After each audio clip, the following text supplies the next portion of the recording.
Hi traders, it's Crispin here from autotrade. It's the 13th of November 2019, and welcome to this series of videos on support and resistance. The idea behind this is I'm going to take you through the basics. So what is a swing point, what is a fractal, what is price derived support and resistance, how we draw a trend line, and then finally we'll finish this whole set of videos off with an introduction to semi-automated trend line trading systems and how you can use those to enhance your trading and essentially kind of step away from the markets a little bit rather than spend all your time watching charts. So please subscribe to this channel and you'll get future videos as they become available.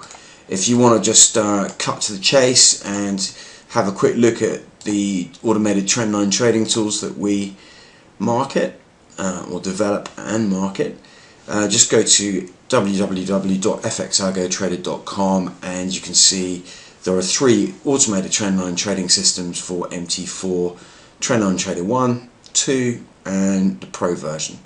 So that's what we're going to be doing, but obviously there is no obligation to buy any of this software, so if you'd like to just learn about support and resistance, please subscribe, and I hope you enjoy it. Thanks very much.